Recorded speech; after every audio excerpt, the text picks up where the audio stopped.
فلا أقسم بمواقع النجوم وإنه لقسم لو تعلمون عظيم إنه لقرآن كريم في كتاب مكنون لا يمسه إلا المطهرون تنزيل من رب العالمين.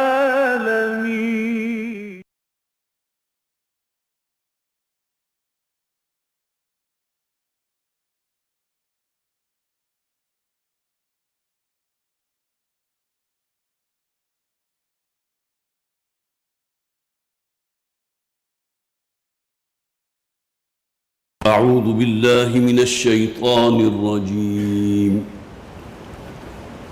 بسم الله الرحمن الرحيم. وقالوا لولا نزل هذا القرآن على رجل من القريتين عظيم أهم يقسمون رحمة ربك نحن قسمنا بينهم معيشتهم في الحياة الدنيا ورفعنا بعضهم فوق بعض درجات ليتخذ بعضهم بعضا سخريا ورحمة ربك خير مما يجمعون ولولا أن يكون الناس أمة واحدة لجعلنا لمن يكفر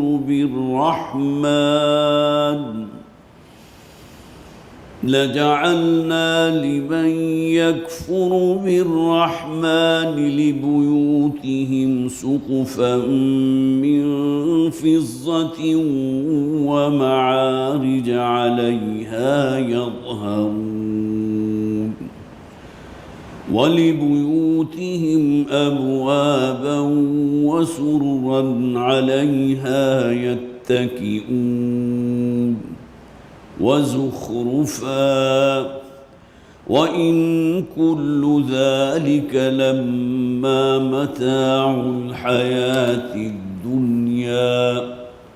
والآخرة عند ربك للمتقين ومن يعش عن ذكر الرحمن نقيض له شيطانا فهو له قريب وإنهم ليصدونهم عن السبيل ويحسبون أنهم مهتدون حتى إذا جاءنا قال يا ليت بيني وبينك بعد المشرقين فبئس القرين ولن ينفعكم اليوم إذ ظلمتم أنكم في العذاب مشتركون فأفأنت تسمع الصم أو تهدي العمي ومن كان في ضلال مبين. صدق الله العظيم. رب اشرح لي صدري ويسر لي أمري واحلل عقدة من لساني يفقهوا قولي. اللهم ألهمنا رشدنا وأعذنا من شرور أنفسنا آمین یا رب العالمین. سورہ زخرف ہمارے زیر مطالعہ ہے. اس کا تیسرا رکوع تقریباً نصف تک ہم مکمل کر چکے تھے. اور آج انشاءاللہ تیسرے رکوع کا نصف ثانی اور چوتھے رکوع کی ابتدائی آیات ہمارے زیر مطالعہ آئیں گی۔ یہ سورہ مبارکہ جیسا کہ میں نے پہلے بھی عرض کیا مکی صورت ہے، لہٰذا وہ اسالیب کے جو آپ کو مکی صورتیں میں نظر آتے ہیں بتمام و کمال اس سورہ مبارکہ میں بھی موجود ہیں۔ جو آیات ہم پڑھ چکے صرف اس کا ایک خلاصہ اپنے ذہن میں رکھ لیجئے، خاص طور پر تیسرا رکوع جو ہم نے شروع کیا تھا۔ تیسرے رکوع کا آغاز ہوا تھا حضرت ابراہیم علیہ السلام کے ذکر سے۔ وَإِذْ قَالَ إِبْرَاهِيمُ لِأَبِيهِ وَقَوْمِهِ إِنَّنِي بَرَاءٌ مِّمَّا تَعْبُدُونَ، اور یاد کرو کہ جب کہ کہا تھا ابراہیم علیہ السلام نے اپنے والد اور اپنی قوم سے، اپنی قوم کے لوگوں سے، إِنَّنِي بَرَاءٌ مِّمَّا تَعْبُدُونَ، میں تو بالکل بری ہوں، میں الگ ہوں، میں اعلان بیزاری کرتا ہوں، اعلان براءت کرتا ہوں ان سے جن کو تم پوجتے ہو۔ اور یہ آپ کو معلوم ہے کہ اس قوم کے اندر ستارہ پرستی موجود تھی، سورج دیوتا کے نام سے انہوں نے کوئی دیوتا بنایا ہوا تھا، اس کو پوجتے تھے، اس کے سامنے سجدہ کرتے تھے۔ تو گویا کہ وہ تمام چیزیں جو خرافات، جو اللہ تعالیٰ کے غصے کو بھڑکا دینے والی چیزیں ہیں، ان الشرک لظلم عظیم، اور بت پرستی جو ہے وہ شرک کی بدترین قسم ہے۔ اگرچہ ایک اعتبار سے شرک کی بدترین قسم تو وہ ہے جسے ہم شرک فی الذات کہتے ہیں، کہ اللہ تعالیٰ کی ذات میں کسی کو اس کا شریک و ساجی بنا دینا، لیکن یہ کہ بت پرستی بھی اصل میں اس سے کم نہیں ہے کہ انسان یہ سمجھے کہ میرا حاجت روا، میرا مشکل کشا، مجھے سجدہ ریز ہونا ہے تو اس بت کے سامنے ہونا ہے، یہی میری حاجت پوری کرنے والا ہے، یہی ہے کہ جو میری ضرورتیں پوری کرتا ہے۔ تو اننی براء مما تعبدون، حضرت ابراہیم علیہ السلام کا معاملہ کہ عیسائی بھی انہیں اون کرتے ہیں، یہودی بھی انہیں مانتے ہیں، الہامی مذاہب تو یہی ہے نا۔ باقی وہ قومیں جو آتش پرست تھی یا بت پرست تھی، ان کے ہاں تو کوئی عقیدہ موجود نہیں تھا کہ ان کے ہاں کوئی نبی اور رسول آتے رہے، جبکہ یہ عیسائی اور یہودی اور پھر آگے جو ہماری آخری امت ہے، امت مسلمہ صلی اللہ علیہ وسلم، امت محمد صلی اللہ علیہ وسلم، ان کے ہاں تو وہ پورا ایک سلسلہ عقائد کا موجود ہے، آخرت بھی ہے، پھر اللہ تعالیٰ اپنے انبیاء اور رسولوں کو بھیجتا رہا ہے۔ تو یہ الہامی مذاہب سب کے سب وہ ہیں جو حضرت ابراہیم علیہ السلام کو اون کرتے ہیں، خواہ وہ یہودی ہوں یا نصرانی ہوں۔ حضرت ابراہیم علیہ السلام کے نام سے جیسا کہ آپ کو معلوم ہے ایک سورت بھی موجود ہے، سورہ ابراہیم، اور آج میں نے ایک ایکسرسائز کی تھی کہ حضرت ابراہیم علیہ السلام کا ذکر اس لفظ ابراہیم کے ساتھ قرآن میں ایک کم 70 مرتبہ آیا، 69 ٹائمز، اور 26 صورتوں کے اندر مختلف صورتیں ہیں کہ جس میں حضرت ابراہیم علیہ السلام کا ذکر ہے۔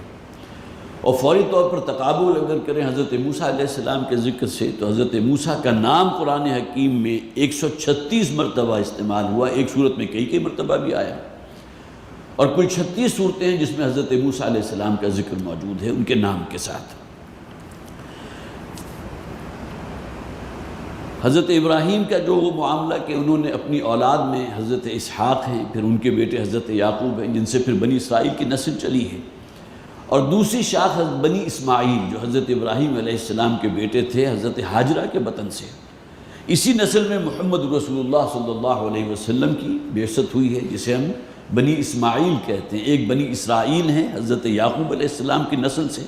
اور حضرت یعقوب بیٹے حضرت اسحاق کے، جو بیٹے حضرت ابراہیم علیہ السلام کے تھے۔ اب آئیے وہ اعتراضات کے جو مکی صورتوں میں جا بجا موجود ہیں کہ کیوں نہیں ایسا ہوا کہ اللہ اپنے اس رسول محمد رسول اللہ صلی اللہ علیہ وسلم کی طرف وہ اشارہ کرتے ہوئے کہتے تھے ان کو بھی کوئی اسی قسم کا معجزہ عطا کر دیتا جس قسم کے حصی معجزات حضرت موسیٰ علیہ السلام کو دیے گئے۔ ان کے پاس آخر ایک عصا تھا نا، وہی عصا ان کے کام آیا ہے، ایک پہاڑ کو یہ چٹان پر مارا تو 12 چشمے اس میں سے پھوٹ بہے، سمندر کے کنارے کھڑے ہو کر اس کو مارا تو سمندر پھٹ گیا، اور یہ کہ حضرت موسیٰ علیہ السلام اور بنی اسرائیل کے لیے رستہ اللہ تعالیٰ نے نکال دیا۔ تو اس قسم کا حصی معجزہ محمد رسول اللہ صلی اللہ علیہ وسلم کو بھی ملنا چاہیے جو دعوے دار ہیں رسول ہونے کے، اور حضرت عیسیٰ علیہ السلام جو گویا کہ آپ یہ کہہ سکتے ہیں کہ حضور سے پہلے کے رسول جو حضرت عیسیٰ ہیں، ان کو بھی اللہ تعالیٰ نے جو حصی معجزات عطا فرمائے تھے، احیاء موتیٰ جیسا معجزہ کہ مردہ شخص جو ہے اس کے سرانے کھڑے ہو کر کہنا قم باذن اللہ، اور وہ زندہ ہو جائے۔ اگرچہ یہاں حضرت عیسیٰ علیہ السلام کا کوئی اپنا کمال نہیں ہے، باذن اللہ، اللہ کے حکم سے جو بھی معجزات انہیں دیے گئے تھے حضرت عیسیٰ علیہ السلام کو اللہ کے حکم سے تھے، اللہ کی طرف سے تھے، ایسا نہیں تھا کہ انہیں اختیار حاصل تھا۔ تو یہ اعتراضات موجود تھے. ایک اعتراض اب یہاں موجود ہے، وَقَالُوا لَوْلَا نُزِّلَ هَذَا الْقُرْآنُ عَلَىٰ رَجُلٍ مِّنَ الْقَرْيَتَيْنِ عَظِيمٍ. اور انہوں نے یہ بھی کہا، وہ یہ کہتے ہیں کہ کیوں نہیں یہ ہوا کہ یہ قرآن نازل ہوتا، یہ جو دو بڑی بستیاں ہیں قریتین، یہ مکہ اور طائف کی بستیاں ہیں، اور یہاں بڑے بڑے رؤساء ہیں، بڑے بڑے سردار ہیں، بڑے بڑے جو ہے حسب نسب والے لوگ ہیں وہ موجود ہیں، تو ایسا کیوں نہیں ہوا کہ نبی اور رسول اگر اس کی بعثت ہوتی تو ان لوگوں میں سے ہوتی. اور یہاں بھی نوٹ کر لیجئے کہ مکہ کا متمول ترین شخص تھا ولید ابن مغیرہ. اسی طرح طائف کی بستی کے رہنے والا ایک شخص تھا عروہ بن مسعود، وہ وہاں کا متمول ترین شخص تھا، بڑا صاحب حیثیت تھی، اس کی ایک سے تھی، اس کی بات سنی جاتی تھی، اس کے نام پر لوگ اکٹھے ہو جاتے تھے. تو کیوں ایسا نہیں ہوا کہ اللہ اپنے نبی رسول کو بھیجتا تو ان بستیوں میں سے، یہ مکہ اور طائف کی جو بڑی بستیاں، یہ ٹوئن سٹیز ہیں، یہ گویا کہ دارالخلافہ بھی آپ کہہ سکتے ہیں. آج بھی دارالخلافہ اگرچہ کہنے کو تو ریاض ہے، لیکن بہرحال ان کی رائل جو فیملی ہے وہ طائف میں بھی رہتی ہے، ریاض میں بھی رہتی ہے. تو طائف کا مقام جو ہے اس زمانے بھی ایسا موجود تھا. یہ جو ہے جس کا ذکر میں نے کیا عروہ بن مسعود، یہ ثقفی تھے، اور یہی بنو ثقیف ہیں کہ جن کی پھر آگے نسل میں محمد بن قاسم ہیں کہ جو ذریعہ بنے ہیں. ہم یہاں جو بر صغیر پاک و ہند ہے، یہاں جو مسلمان آج موجود ہیں، تو اصل میں دعوت و تبلیغ کا نتیجہ کس کے ہیں؟ حضرت محمد بن قاسم رحمۃ اللہ علیہ کے. اگرچہ ان صحابی نہیں ہیں، تابعی نہیں ہیں، تابعین میں سے نہیں ہے، لیکن بہت اونچا مقام ہے. اور انہی کی ایک شخصیت تھی کہ جس سے متاثر ہو کر یہاں بہت سے ہندو لوگ جو ہیں وہ مسلمان ہوئے ہیں. تو کیوں ایسا نہیں ہوا؟ اہم یقسمون رحمت ربک. یہ نبوت اور رسالت اصل میں اے نبی صلی اللہ علیہ وسلم آپ کے رب کی رحمت کا ظہور ہے. گویا کہ بنی نوع انسان پر اللہ کی رحمت جو ہے وہ اس شکل میں اللہ تعالیٰ سایہ فکن فرماتا ہے اپنے بندوں کے اوپر کہ اپنے کلام کو نازل فرماتا ہے ان کے لیے، انبیاء اور رسول کو بھیجتا ہے ان کی ہدایت کے لیے. یہ دنیا کی عارضی اور فانی زندگی تو کٹ ہی جائے گی کسی نہ کسی طرح. ایک مزدور اور جسے آپ کا یہ دہاڑی دار شخص جو ہے وہ بھی یہاں 60 70 80 برس گزار کر رخصت ہو جاتا ہے، اور ایک وہ شخص کہ جو بلینئر ہے وہ بھی یہاں اپنی زندگی گزار کر رخصت ہو جاتا ہے. اصل زندگی تو آخرت کی زندگی ہے. تو ان لوگوں کا کہ جو معاملہ اب اس دنیا ہی کے اسیر ہو کر رہ گئے اور آخرت ان کی تباہ و برباد ہونے والی ہے، ان کی ہدایت اور رہنمائی کے لیے اللہ تعالیٰ وقتاً فوقتاً اپنے نبیوں اور رسولوں کو بھیجتا رہا ہے. تو اہم یقسمون رحمت ربک،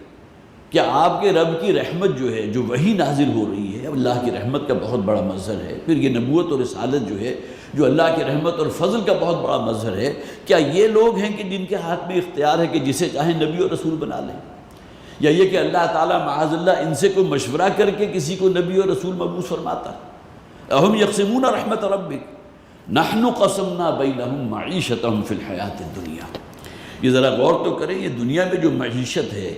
جو ان کے زندگی کا دور جو ہے یہ پہیہ چل رہا ہے، یہ معیشت ہم نے اپنے کنٹرول میں رکھی ہوئی ہے، وہ بھی تمہارے کنٹرول میں نہیں ہے. اور یہ مضمون وہ ہے جس کے اوپر بڑی تفصیل کے ساتھ بہت سی بحثیں بھی موجود ہیں، اور بہت ہی عمدہ انداز میں اس کے دلائل بھی موجود ہیں کہ اللہ تعالیٰ نے یہاں انسانوں کو مختلف ذہنی سطحوں کے ساتھ پیدا کیا ہے. ان کا مزاج الگ ہے، ان کی سوچ الگ ہے، ان کا جو ذہنی افق ہے الگ ہے، ان کے اندر جسمانی صلاحیتیں الگ ہیں. اور یہی اصل میں وجہ بنتی ہے کہ انسان یہاں زندگی گزارتا ہے. کوئی شخص ایسا نہیں ہے جو دوسرے کا محتاج نہ ہو. بڑے سے بڑا خدائی کا دعوے دار اگر فرعون بھی ہوگا، وہ بھی محتاج ہے اپنے درباریوں کا، وہ بھی محتاج ہے اپنی اس مملکت کو چلانے کے لیے ایسے لوگوں کا جو صفائیاں کرنے والے ہوں، جو کسی سیوریج کے نظام کے اندر گھس کر اپنے آپ کو آلودہ کر کے جو ہے اور وہ کام کرنے والے ہوں. تو گویا کہ اللہ تعالیٰ نے یہاں جو بھی نظام زندگی بنایا ہے اس کے اندر یہ طبقاتی تقسیم رکھی ہے. بہت سے ایسے منچلے کہہ لیجئے یا بہرحال جسے آپ کہیے ذہنی طور پر جو ہے پیچھے جانے والے لوگوں میں سے تھے، وہ سمجھتے ہیں کہ انسانوں کو ایک ہی طبقے میں تقسیم ہو جانا چاہیے. یہ کس طرح ممکن ہے جب تک کہ ہر انسان کی سوچ اور اس کی جسمانی اور ذہنی صلاحیت ایک جیسی نہ ہو؟ کچھ لوگ وہ ہوتے ہیں جو بہت ہی دانا ہوتے ہیں، بڑے دانشور ہوتے ہیں، وہ ایلیٹ ہوتے ہیں کسی سوسائٹی کی، وہ کمان کرنے والے ہوتے ہیں. اور پھر یہ کہ وہی ہیں کہ جو پھر آگے جل کے اعلیٰ تعلیم حاصل کرتے ہیں، ڈاکٹر بن گئے، انجینئر بن گئے، اور پھر یہ کہ بالآخر انہی میں سے وہ لوگ بھی جو بیوروکریسی میں پہنچ جاتے ہیں اور کسی نظام مملکت کو چلانے کے لیے کی رول ادا کرتے ہیں. اور کچھ لوگ وہ بھی ہوتے ہیں جو پڑھائی حاصل نہیں کر سکتے، اور پھر یہ کہ وہی ہیں کہ جو پھر آپ اس کو یوں سمجھ لیجئے کہ اگر آپ کو کسی بہت بڑی انڈسٹری کو لگانا ہے تو اس کے لیے آخر آپ کو مزدور بھی تو چاہیے نا، کوئی مٹی ڈھونے والا بھی تو چاہیے، کوئی میسن بھی چاہیے، کوئی لیبر بھی چاہیے. کہاں سے آئے گی؟ اگر تمام یہ طبقاتی تقسیموں کو بالکل ختم کر کے ایک ہی جو ہے جسے آپ کہیے کہ لاٹھی سے سب کو ہانک دیا جائے، یا ایک ہی کا جو ہے ایک پیمانہ مقرر کر دیا جائے، جیسا کہ کمیونزم میں ہوا، ان کا خیال یہ تھا کہ یہ طبقاتی تقسیم ختم ہونی چاہیے، کوئی خواہ کہیں کا وزیر بھی ہو اور کوئی عام انسان، ان کو بالکل ایک سطح پر آ جانا چاہیے، جو کسی طرح ممکن نہیں۔ نحن قسمنا بینہم معیشتہم، ہم نے ان کے درمیان جو معیشت، اس زندگی گزارنے کا جو معاملہ ہے، جو یہ نہج ہے، وہ قسمت، اس کی تقسیم ہم نے اپنے ہاتھ میں رکھی ہے۔ یہ اللہ کا نظام ہے کہ یہاں گویا کہ آپ کے لیے ہر نوع کا کام کرنے والے لوگ موجود ہیں، ورنہ کہ آپ سوچئے ایک دہقان جس قدر محنت وہ کرتا ہے شدید گرمی کے اندر، خاص طور پر یہ چاول کی فصل جب کاشت ہو رہی ہوتی ہے، شدید حبس کا زمانہ، میں اور آپ تصور نہیں کر سکتے کہ وہاں اس فضا میں آپ آدھا گھنٹہ بھی گزار سکیں، لیکن انسانوں ہی میں اللہ تعالیٰ نے ایک طبقے کو پیدا کیا جو یہ کام آپ کے لیے کر رہا ہے۔ یہ سبزیاں آپ کو کہاں سے حاصل ہو رہی ہیں؟ آخر کوئی شخص ہے نا کہ جس کے پاس اگر آپ یہ کہیے کہ 1 ایکڑ زمین ہے، چند کنال زمین ہے، لیکن وہ محنت کر رہا ہے، آپ کے لیے اگا رہا ہے۔ آپ تو بڑے آرام سے، اور میں اب اس میں شامل ہوں، ظاہر ہے میں آپ کہہ کر صرف آپ کو مخاطب نہیں کر رہا، ہم بڑے آرام سے جاتے ہیں بازار سے، اپنی جو بھی پسندیدہ کی چیزیں ہیں وہ لے کر آ جاتے ہیں، لیکن وہاں تک کیسے پہنچی؟ کون کون سے وہ لنکس تھے جو اللہ تعالیٰ نے پور کیے ہیں، جو آپ کے اختیار میں نہیں ہیں؟ یہ کلیتاً اللہ تعالیٰ کے اختیار میں ہے کہ اللہ تعالیٰ نے یہ تقسیم معاشرے میں رکھی ہے جس کے بغیر زندگی گزاری نہیں جا سکتی۔ جس طرح ہمارے ہاں عام طور پر ہوتا ہے کہ گھروں میں جو کام کرنے والیاں ہیں، اگر وہ 2 دن نہ آئیں تو آپ کا نظام تلپٹ ہو جائے۔ کوئی بہت بڑا آفس ہو اور اس کے اندر جو پینز ہوتے ہیں، جو خاکروب ہوتے ہیں، ان کا کتنا اہم کردار ہے۔ یہ تمام چیزیں جو ہیں ہمیں اپنے ذہن میں رکھنی چاہیے کہ یہ اللہ تعالیٰ نے اپنے ہاتھ میں اختیار رکھا ہوا ہے، اور انسانوں کے اندر وہ طبقاتی تقسیم موجود ہے جس کو آپ ختم نہیں کر سکتے، الا کہ تمام انسان ایک ہی ذہنی سطح رکھنے والے ہوں، ایک ہی سی صلاحیتیں رکھنے والے ہوں، ایک ہی سا مزاج رکھنے والے ہوں۔ کچھ مزاج ایسے ہوتے ہیں جن کے اوپر خواہ کتنی ہی مشقت ڈال دی جائے اسے فیل ہی نہیں کرتے، اور کچھ نازک مزاج ایسے ہوتے ہیں کہ چھوٹی سی بات کے اوپر جو ہے برانگیختہ ہو جاتے ہیں۔ یہ تمام چیزیں گویا کہ اللہ تعالیٰ نے، جسے آپ کہیے کہ یہ بو قلمونی جو اس کائنات میں آپ کو نظر آ رہی ہے، جو رنگا رنگی نظر آ رہی ہے، کس طرح ہے، کیسے چل رہا ہے یہ نظام؟ کوئی تو ہے آخر جو اس نظام ہستی کو چلا رہا ہے، اور اسی نے یہ طبقاتی تقسیم رکھی ہوئی ہے۔ یہاں خاص طور پر نوٹ کیجئے، نحن قسمنا بینہم معیشتہم فی الحیات الدنیا، یہ دنیاوی معیشت کا معاملہ بھی ہم نے لوگوں کے اندر تقسیم کر دیا۔ مختلف لوگ ہیں، یہ موچی اگر موجود نہ ہو، اب تو چلیے بہت اچھی گیجٹس آ گئی ہیں، بہت عمدہ جو ہے مشینیں آ گئی ہیں، اب تو ٹول اینڈ پلانٹ ایسے ہو گئے کہ لیبر جو ہے آہستہ آہستہ ختم ہوتی چلی جا رہی ہے، لیکن واقعی یہ ہے کہ جب یہ چیزیں موجود نہیں تھیں، آج سے 50 60 70 80 برس پہلے چلے جائیے، تو انسان محتاج تھا دوسرے کا، اس کے بغیر وہ جینے کا تصور نہیں کر سکتا تھا۔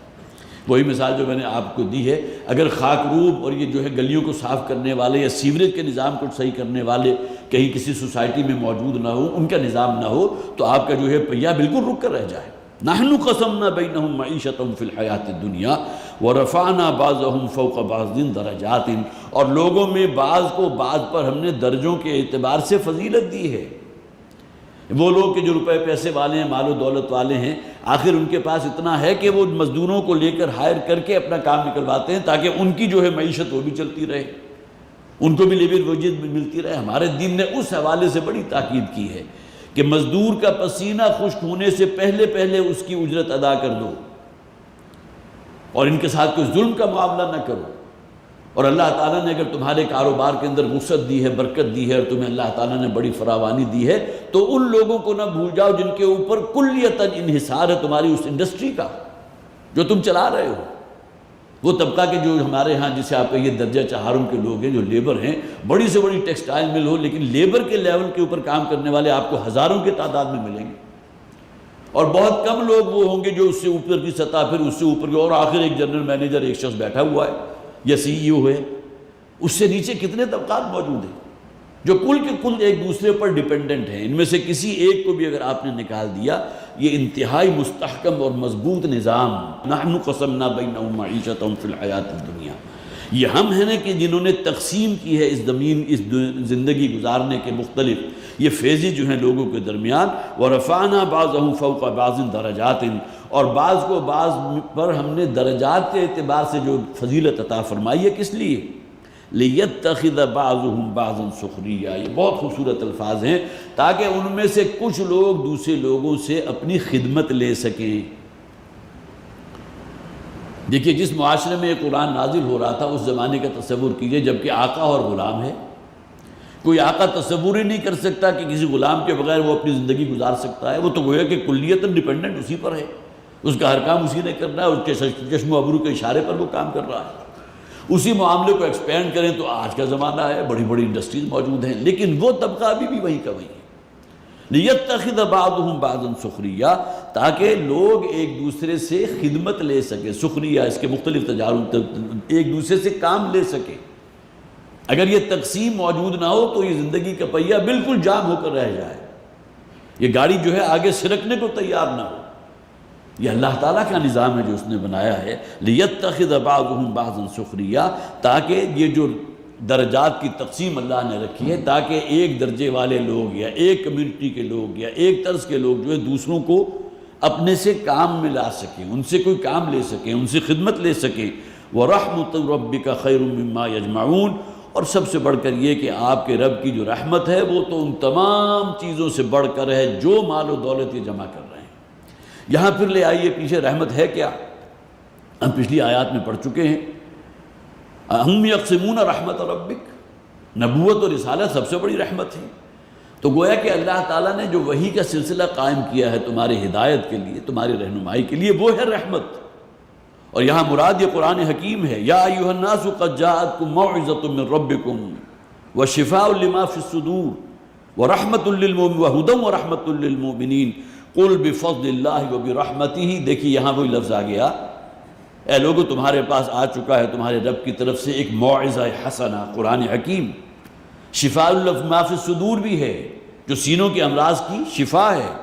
اور پھر یہ کہ ہدن، ہدایت ہے، ورحمۃ للمؤمنین، اور رحمت ہے مومنین کے لیے۔ قل اے نبی کہہ دیجئے بفضل اللہ وبرحمتہ، یہ اللہ کا خاص فضل ہے، اسی کا وسیلہ ہے، اسی کی رحمت ہے۔ وہ خیر مما یجمعون، یہ جو نعمت تمہیں دی گئی ہے قرآن حکیم کی نعمت اور یہ دولت، یہ ان تمام چیزوں سے بہتر ہے جو یہ جمع کر رہے ہیں۔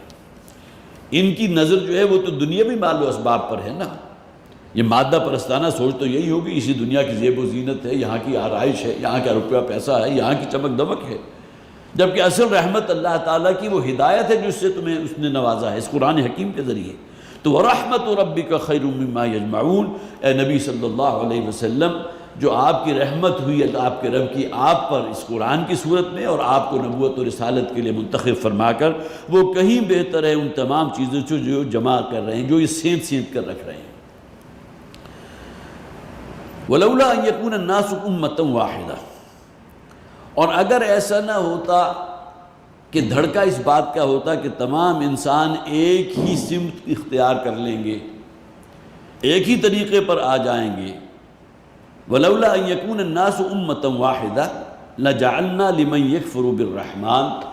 تو وہ لوگ جو رحمان کا انکار کرنے والے ہیں ہم انہیں دے دیتے، ان کے لیے بنا دیتے، لِبُيُوتِهِمْ، ان کے گھروں کو، سُقُفًا مِّن فِضَّةٍ، کہ ان کی چھتیں ہوتی چاندی کی، وَمَعَارِجَ عَلَيْهَا يَظْهَرُونَ، اور چاندی ہی کی وہ سیڑھیاں ہوتی کہ جن کے اوپر وہ قدم رکھتے ہوئے اپنی اوپر کی منزل کو پہنچتے۔ وَلِبُيُوتِهِمْ أَبْوَابًا وَسُرُرًا عَلَيْهَا يَتَّكِئُونَ، اور ان کے گھروں کے دروازے بھی اور ان کے وہ جڑاؤ تخت بھی کہ جن کے اوپر وہ یتقیون تکیہ لگا کر بیٹھتے ہیں۔ وَزُخْرُفًا،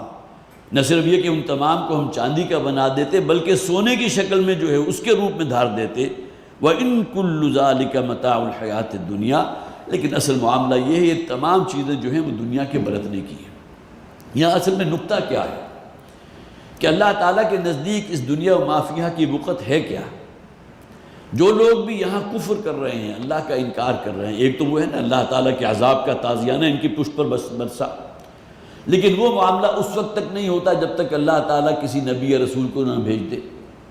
نبی تو اللہ کے راستے میں شہید بھی کر دیے گئے، لیکن رسول کا معاملہ یہ نہیں ہے۔ رسول کے خلاف اگر لوگ قوم نے جو ہے کوئی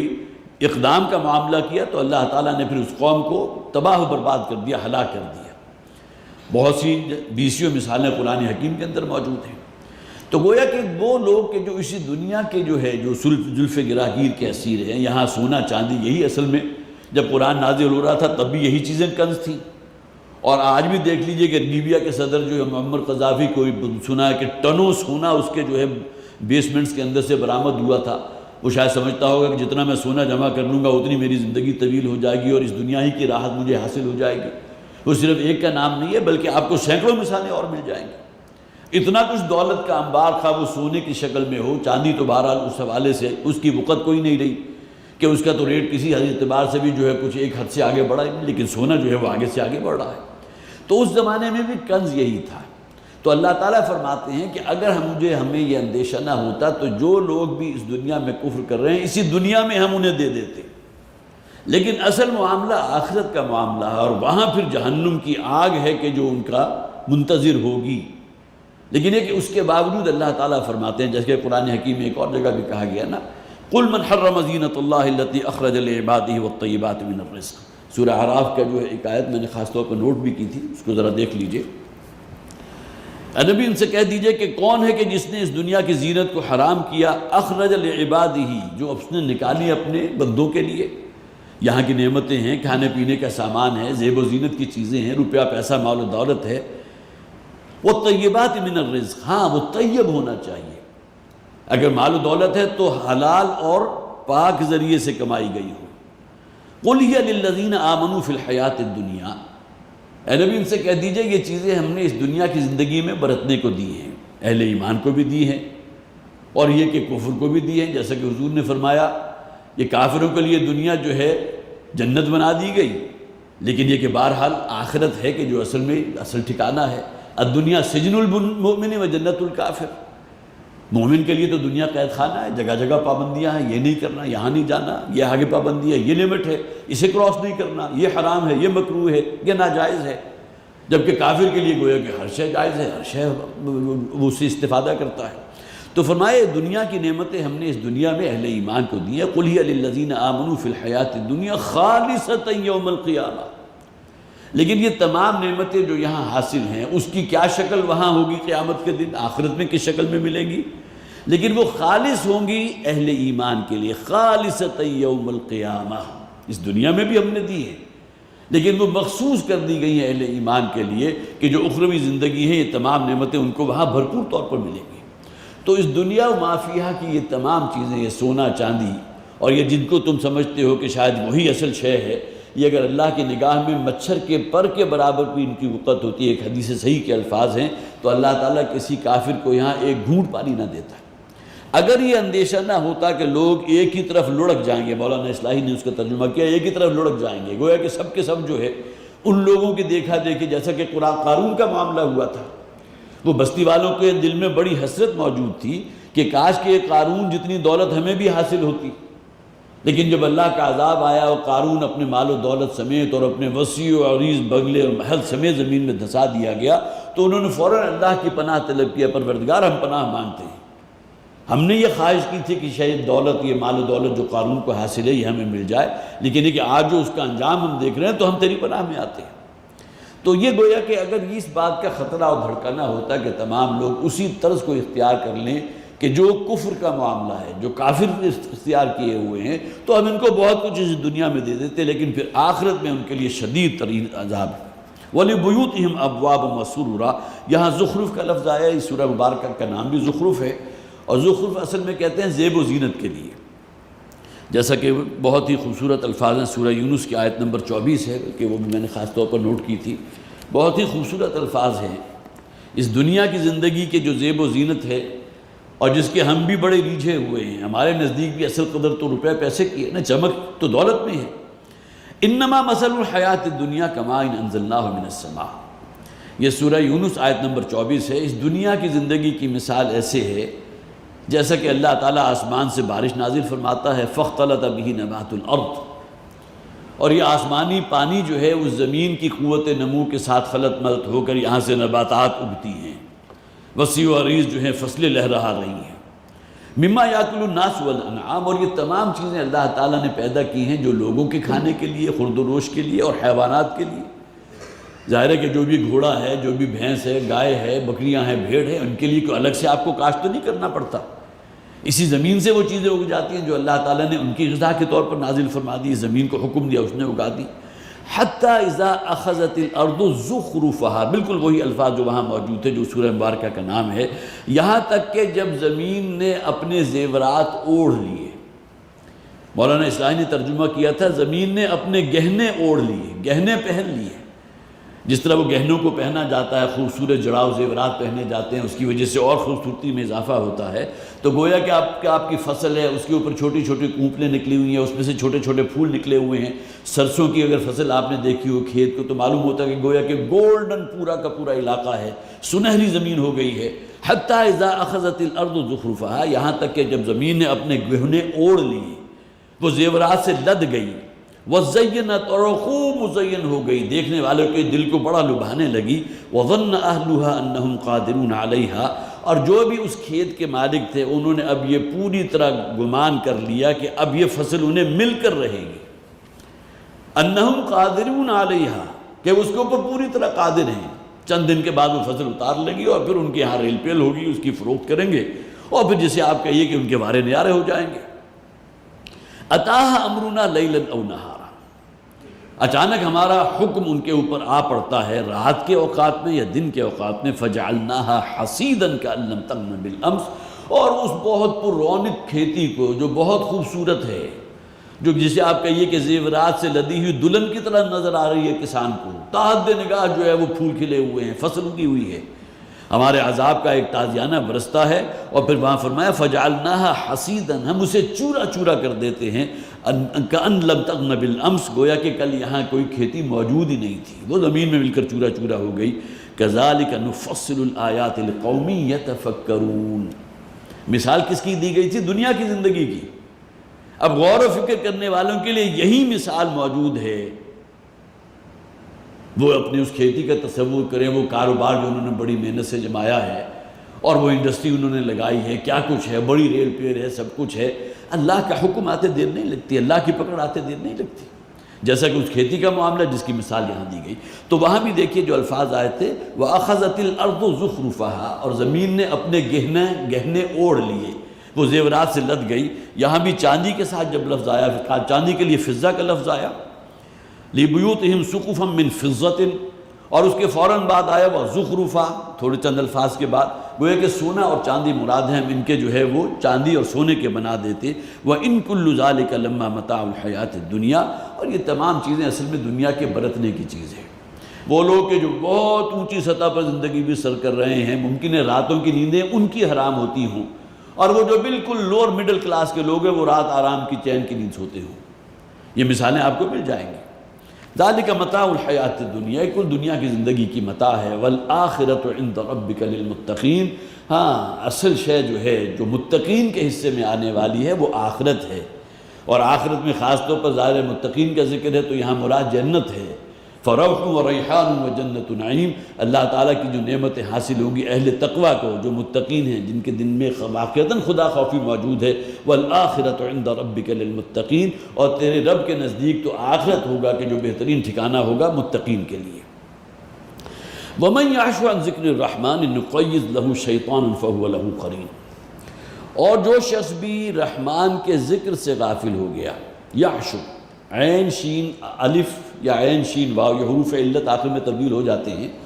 یہ آتے ہیں آنکھیں بند کر لینا یا اندھیرے میں ہو جانا یا غافل ہو جانا۔ یہ جو عشاء کا وقت ہے وہ بھی خاص طور پر کہ انسان کو کوئی شے نظر نہیں آ رہی، اور کوئی شخص اگر جان بوجھ کر آنکھیں اپنی بند بھی کر لے تو گویا کہ باہر خارج میں اگرچہ روشنی موجود ہے لیکن وہ کسی شے کو دیکھ نہیں سکتا، اس لیے کہ اس نے آنکھیں بند کی ہوئی ہے۔ اس کے اندر بصارت موجود تو ہے لیکن خارج میں کوئی نور موجود، اس کے اندر بصارت تو موجود ہے لیکن آنکھیں بند کر لی تو خارج میں خواہ کتنا ہی نور موجود ہو وہ نہیں دیکھ پائے گا۔ تو ومن یعش، اس میں گویا کہ غافل رہنا بھی مراد ہے، آنکھیں بند کر لینا بھی مراد ہے، اندھیرے میں رہنا بھی مراد ہے۔ ومن یعش عن ذکر الرحمن، کس شے سے غافل ہو گئے، کس شے سے اپنے آپ کو گویا کہ انہوں نے اندھیرے میں کر لیا، کس شے سے آنکھیں بند کر لی؟ عن ذکر الرحمن، رحمان کے ذکر سے۔ یہاں ذکر کے لفظ کو نوٹ کیجئے، رحمان کا ذکر کیا ہے؟ ایک تو وہ ذکر ہے جسے آپ رحمان کی یاد، بہت سے اذکار آپ کو قرآن میں بھی مل جائیں گے، احادیث کے اندر 20 اذکار آپ کو مل جائیں گے جو نماز کے بعد بھی پڑھے جاتے ہیں، وہ تمام ذکر ہے۔ لیکن یہ کہ ذکر قرآن کا بھی ہے، وہ جیسا کہ فرمایا گیا ھذا ذکر مبارک انزلناہ انتم لہ منکرون، یہ قرآن ذکر ہے جو بڑی برکت والا ذکر ہے، یہ رحمان کا ذکر ہے، یہ اللہ کا ذکر ہے۔ تو 21ویں پارے کا جو آغاز ہو رہا ہے اتل ما اوحی الیک من الکتاب واقم الصلاۃ، اور آخر میں کیا فرمایا گیا ولذکر اللہ اکبر۔ اے نبی صلی اللہ علیہ وسلم، آپ پر وحی کے ذریعے جو قرآن نازل کیا گیا ہے، جو آیات نازل کی گئی ہیں، ان کی تلاوت کیجئے، نماز کو قائم کیجئے۔ نماز وہ ہے جو انسان کو منکرات سے اور فحش سے روکتی ہے۔ ولا ذکر اللہ اکبر، اللہ کا ذکر، یہاں ذکر رحمان کی اصطلاح آ گئی۔ جو شخص بھی رحمان کے ذکر سے، جو شخص بھی اللہ کے ذکر سے، اور ظاہر ہے کہ ذکر کی سب سے بہترین شکل قرآن حکیم ہے۔ ھذا ذکر مبارک، جو فرمایا گیا کہ یہ وہ ذکر ہے جو انتہائی برکت والا ذکر ہے۔ تو ومن یعش عن ذکر الرحمن، جو شخص بھی رحمان کی یاد سے، رحمان کے ذکر سے یا قرآن سے غفلت اختیار کرتا ہے، ذکر الرحمن اللہ کا ذکر مبارک، یہ قرآن حکیم ہے، نقیض لہ شیطان فہو لہ قرین، تو ہم اس کے اوپر ایک شیطان کو مسلط کر دیتے ہیں جو اس کا ہم نشین بن جاتا ہے۔ یہ بالکل وہی بات ہے جو نبی اکرم صلی اللہ علیہ وسلم نے اپنی ایک حدیث مبارکہ میں فرمائی ہے کہ انسان کا دل اپنے رب کی یاد سے جب غافل ہوتا ہے تو شیطان اصل میں ایک اپنی تھوتنی جو اس کے دل کے اوپر اس نے فوکس کی ہوتی ہے، دھونکنی کی طرح اس کے اندر جو ہے وسوسہ اندازی شروع کر دیتا ہے۔ وہ کہ انسان کی زبان بھی اللہ کے ذکر سے تر ہونی چاہیے، زبان کے اندر زبان پر اللہ کا ذکر ہوگا تو دل کے اندر کچھ موجود ہوگا نا۔ یہ الگ بات ہے کہ دل کا ذکر اپنی جگہ ہے، ایک ہمارا زبان سے سبحان اللہ کہہ دینا ہے، الحمدللہ کہہ دینا ہے، ایک دل کے گہرائیوں سے کسی کو آپ نے دیکھا ہے سبحان اللہ الحمدللہ، اور خاص طور پر یہ نبی اکرم صلی اللہ علیہ وسلم کے جو مسنون اذکار ہیں جس میں آپ کو اس کی کثرت ملے گی، الحمدللہ الذی احیانی بعد ما اماتنی۔ روزانہ آنکھ کھلی ہے تو زبان پر جو کلمات ہونے چاہیے، کل حمد کل شکر اس اللہ کے لیے جس نے مجھے اس کے بعد کہ مجھ پر ایک نوع کی موت طاری ہو چکی تھی، میں حالت نیند میں تھا، ایک موت کی بہن ہے یہ، اس نے مجھے نئی زندگی عطا کر دی۔ بیت الخلاء گئے ہیں تو جسم سے جو بھی فضولات ہیں وہ نکل گئے، الحمدللہ الذی اذهب عنی الاذی وعافانی۔ تو کل شکر اللہ کے لیے ہے۔ تو جو شخص بھی اللہ کی یاد سے غافل ہو جائے گا، جو شخص بھی گویا کہ اللہ کی یاد سے غفلت اختیار کرے گا، ہم ایک شیطان کو مسلط کر دیتے ہیں اس پر، فہو لہ قرین، اور وہ پھر اس کا ہم نشین بن جاتا ہے۔ سورہ حامیم سجدہ کی آیت نمبر 25 میں بھی فرمایا گیا وَقَيَّضْنَا لَهُمْ قُرَنَاءَ فَزَيَّنُوا لَهُمْ مَا بَيْنَ أَيْدِيهِمْ وَمَا خَلْفَهُمْ۔ اور یہ لوگ کہ جو دنیا پرست ہوتے ہیں، جو خدا کی یاد سے غافل ہوتے ہیں، ہم ان کے اوپر شیاطین کو مسلط کر دیتے ہیں۔ اب یہ شیاطین انسان کے اندر بھی تو موجود ہے نا، اس کا اپنا نفس بڑے شیطان کی شکل میں موجود ہے، الذی یوسوس فی صدور الناس، جو ہمارے دلوں کے اندر جو ہے، ہمارے سینوں کے اندر وسوسہ اندازی کرتا ہے۔ اور یہی وہ شیطان ہے جس کے بارے میں حضور نے فرمایا ان الشیطان یجری من الانسان مجری الدم، یہ انسان کے اندر اس کے خون کی طرح گردش کرنے والی شے ہوتی ہے شیطان، جو اس میں کوئی مستقل جو ہے وہ برائی کی طرف اور معصیت کی طرف دھکیلنے والا ہے۔ تو من یعش عن ذکر الرحمن نقیض لہ شیطانا فہو لہ قرین، تو جو شخص بھی رحمان کی یاد سے غافل ہو گیا، اور جیسا کہ میں نے عرض کیا تھا کہ قرآن بھی ذکر ہے، جو یہ بھی کہا گیا قرآن ہی میں فَاذْكُرُونِي أَذْكُرْكُمْ، اگر تم اس بات کی توقع رکھتے ہو کہ اللہ تمہیں یاد رکھے، تم دعا کرو اللہ تعالیٰ تمہاری پکار سنے، تم مناجات کرو اللہ تعالیٰ تمہاری دعاؤں کو قبول فرمائے، فَلْيُؤْمِنُوا بِي، تو لوگوں کو چاہیے مجھ پر ایمان رکھیں، اب تقوی اختیار کریں، فَاذْكُرُونِي أَذْكُرْكُمْ، تم مجھے یاد کرو میں تمہیں یاد کروں گا، تم مجھے یاد رکھو میں تمہیں یاد رکھوں گا۔ اور اللہ کو یاد رکھنے کا سب سے بڑا آلہ جو ہمارے پاس ہے وہ قرآن حکیم ہے، اس پر غور و فکر ہے، اس کو سمجھ کر پڑھنا ہے، اور یہی وہ شے ہے جو ہمارے اندر ایمان پیدا کرنے والی ہے۔ جب انہوں نے سنا قرآن کو وَإِذَا سَمِعُوا مَا أُنزِلَ إِلَيْهِمْ، جو شے ان پر نازل کی گئی تھی ان کے رب کی طرف سے، تو پھر ظاہر ہے کہ ان کی آنکھوں سے جو آنسو رواں ہو گئے، اس لیے کہ ایمان کے جو جذبات تھے ان کو جلا حاصل ہوئی۔ وَإِنَّهُمْ لَيَصُدُّونَهُمْ عَنِ السَّبِيلِ وَيَحْسَبُونَ أَنَّهُمْ مُهْتَدُونَ، اور یہی شیاطین ہوتے ہیں کہ جو پھر انہیں روکتے ہیں وہ راہ کہ جو سیدھی راہ ہے، وہ صراط مستقیم۔ ہر نماز میں ہم کھڑے ہو کر اللہ سے دعا کرتے ہیں اہدنا الصراط المستقیم، ہے پروردگار ہمیں چلا سیدھے رستے پر، ہماری رہنمائی فرما اس سیدھی راہ کی طرف جو بالآخر ہمیں منزل مراد تک پہنچا دے، جو ہماری آخرت کو سنوار دے۔ تو وَإِنَّهُمْ لَيَصُدُّونَهُمْ عَنِ السَّبِيلِ، یہ شیاطین تو تمہیں وہاں سے تاکتے ہیں، یہ روکتے ہیں اللہ کے رستے سے، احکامات الہی پر عمل کرنے سے، اور جو خواہشات انسان کے اندر وہ حیوانی جبلات ہیں ان کو انگیز کرنے کے اندر یہ اپنا بنیادی کردار ادا کرتے ہیں۔ وَيَحْسَبُونَ أَنَّهُمْ مُهْتَدُونَ، اور بظاہر وہ یہ سمجھتے ہیں کہ ہم تو سیدھے رستے پر ہیں جی، ایسی کون سی بات ہے، آخر نماز روزہ تو ہم کر ہی رہے ہیں نا۔ باقی یہ عیب اگر ہمارے اندر ہے، ہماری معاش کے اندر کوئی حرام شامل ہو گیا ہے، یا یہ کہ ہم نے کسی اعتبار سے کسی دوسرے کے ساتھ کوئی ناانصافی کی ہے، اختلافی تلفی کی ہے، کسی پر کوئی ظلم کیا ہے، یہ معاملہ الگ ہے۔ لیکن بہرحال یہ کہ اپنے آپ کو بڑا راہیاب سمجھتے ہیں، اور نہیں تو چلیے سال بسال جو ہے کہیں بیت اللہ جا کر جو ہے عمرہ کر کے اپنے تمام گناہوں کو پاک صاف کر کے اپنے آپ کو لے آتے ہیں۔ یہ تمام چیزیں وہ ہیں کہ جو بہرحال دین کا جو ایک ہمہ جہدی تصور ہے اس کے خلاف ہے۔ وَإِنَّهُمْ لَيَصُدُّونَهُمْ عَنِ السَّبِيلِ وَيَحْسَبُونَ أَنَّهُمْ مُهْتَدُونَ، اور وہی شیاطین ہیں کہ جو اب ان کے ہم نشین بن گئے کہ جو انہیں روکتے ہیں اس سیدھے راستے سے، وَيَحْسَبُونَ أَنَّهُمْ مُهْتَدُونَ، اور سمجھتے وہ یہ ہیں کہ ہم تو سیدھے راستے پر ہیں، ہدایت پر ہیں۔ حَتَّى إِذَا جَاءَنَا، یہاں تک کہ جب روز قیامت وہ وہاں پہنچیں گے، ظاہر ہے وہ شخص بھی پہنچے گا جو فاسق و فاجر تھا، جو بدکار تھا، جو شیطان کے حملوں کی زد میں آ گیا اور اپنے رب کو بھول گیا، رب کی یاد سے غافل ہو گیا، حرام کو اپنے لیے جائز کیا، حرام میں منہ مارا، یہاں تک کہ جب وہ ہمارے پاس پہنچ جائیں گے۔ حتیٰ اذا جاءنا قال یا لیت بینی و بینک بعد المشرقین، تو وہ کہے گا وہ شخص کہ کاش کہ میرے اور اس کے مابین مشرقین کا فاصلہ ہوتا۔ یہاں عام طور پر ترجمہ یہ کیا گیا کہ مشرق و مغرب کے درمیان جتنا فاصلہ، دو ایکسٹریمز ہیں نا، پول اپارٹ ہیں، جس طرح قطب شمالی اور قطب جنوبی دو ایکسٹریمز پر ہیں، اسی طرح مشرق الگ ہے، مغرب الگ ہے۔ لیکن قرآن حکیم میں انداز اختیار کیا جاتا ہے کسی کے بود کو جو ہے وہ دور سامنے لانے کے لیے، اس کو واضح کریں۔ مشرقین، رب المشرقین و رب المغربین، وہ رب ہے دو مشرقوں کا بھی اور دو مغربوں کا بھی، یہ مغربوں کی جمع بھی ہے، مشارق والمغارب بھی آ گیا،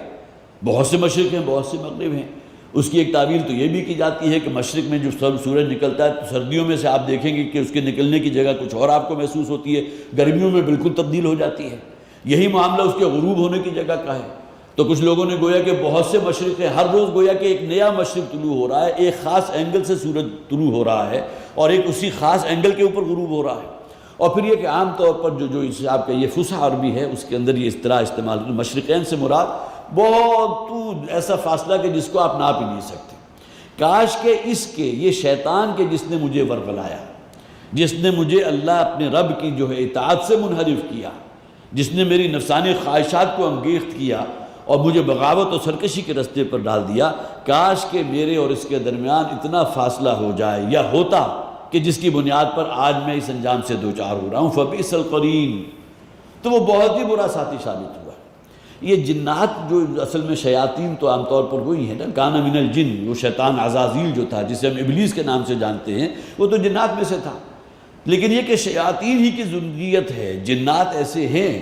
کہ جو گویا کہ اپنی اس جناتی جو ایک شکل ہے جو اللہ تعالیٰ نے ان کی تخلیق کی ہے، جسے ہم جن کے نام سے جانتے ہیں، وہ بھی موجود ہے۔ لیکن یہ کہ انسانوں کی شکل و صورت میں بھی تو جنات ہیں نا، شیاطین موجود ہیں۔ ان کے لیے آپ لفظ جن کا لفظ استعمال نہیں کرتے لیکن شیاطین کا لفظ تو کرتے تھے۔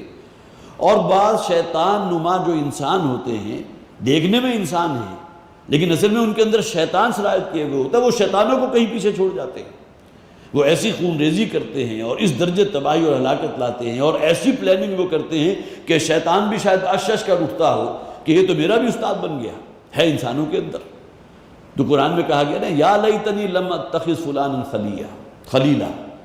کہ جب وہ جمع ہوں گے وہ لوگ کہ جنہیں جہنم کی طرف دھکیلا جا رہا ہوگا، اور کوئی شخص سوچے گا اور وہ خیال کرے گا کہ میرا فلاں دوست تھا کہ جس نے اولین جو ہے کردار ادا کیا تھا مجھے اس بد راہ کے اوپر چلانے میں، یہ غلط راستہ جو میں نے اختیار کیا وہ اس وجہ سے تھا۔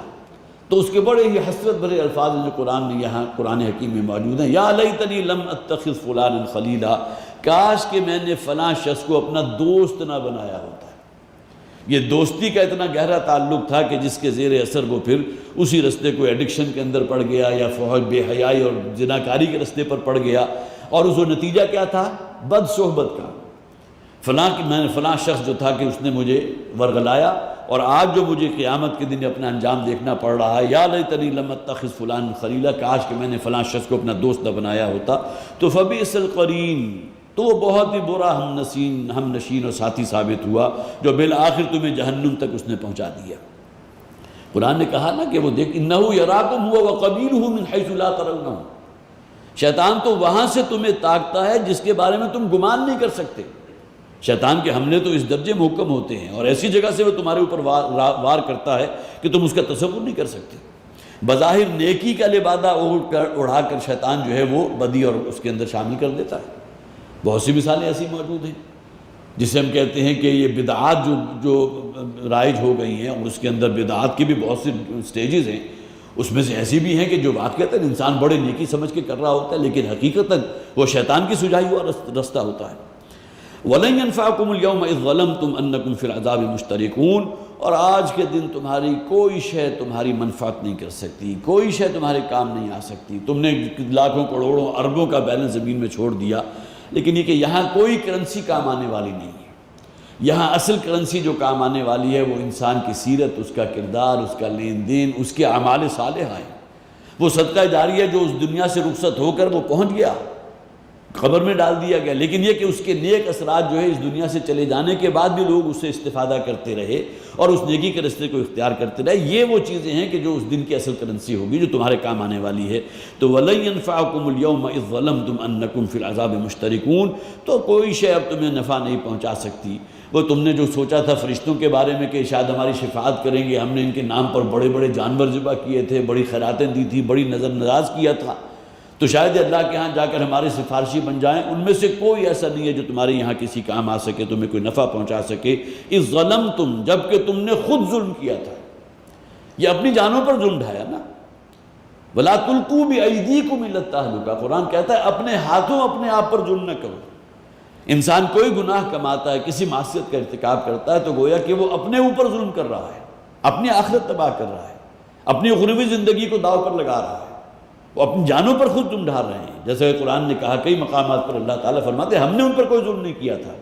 وَلَٰكِنْ كَانُوا أَنفُسَهُمْ يَظْلِمُونَ، بلکہ یہ بدبخت جو ہیں اپنی جانوں پر خود ظلم کرتے رہے، خوب جانتے بوجھتے اللہ تعالیٰ کے احکامات کو پاؤں تلے رونتے رہے۔ تو اِذْ ظَلَمْتُمْ، جب کہ تم نے ظلم کیا، اپنی جانوں پر ظلم ڈھایا، أَنَّكُمْ فِي الْعَذَابِ مُشْتَرِكُونَ، اور پھر چونکہ یہ مکی صورت تھے تو سب سے بڑا ظلم کیا ہے؟ اللہ کے ساتھ کسی کو شریک اور ساجی قرار دے دینا،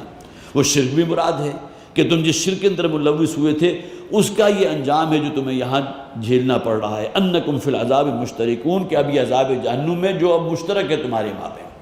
وہ شیطان جو تم پر مسلط کیا گیا تھا وہ بھی اسی عذاب کا جو ہے وہ نوالا بنے گا، اور جو تم اعلی کار بن گئے تھے شیطان کے، اس کے پیروکار بن گئے تھے، تو تمہارا ٹھکانہ بھی یہی ہوگا۔ انکم فی العذاب مشترکون، اس عذاب میں اب تم سب مشترک ہو، ایک ہی ہو۔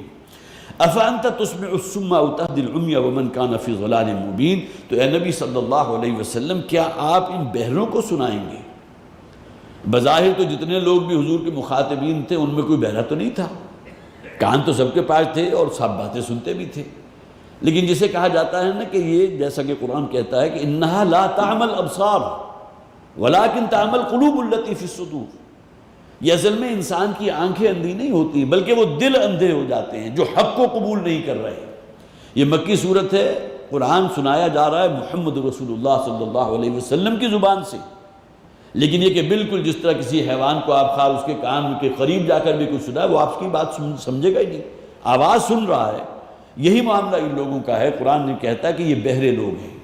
حق بات کو سن کے اسے رد کر دیتے ہیں، اسے سننے کو تیار نہیں ہیں، اسے قبول کرنے کو تیار نہیں ہیں۔ افانت تسمع الصم، تو اے نبی صلی اللہ علیہ وسلم کیا آپ ان بہروں کو سنائیں گے جو بظاہر سماعت تو موجود ہے لیکن حق بات سننے کو تیار نہیں؟ او تہدی العمی، یا یہ کہ ان اندھوں کو آپ ہدایت دیں گے؟ انہا لا تعمل ابصار ولکن تعمل قلوب التی فی الصدور، جیسا کہ میں نے آپ کو بتایا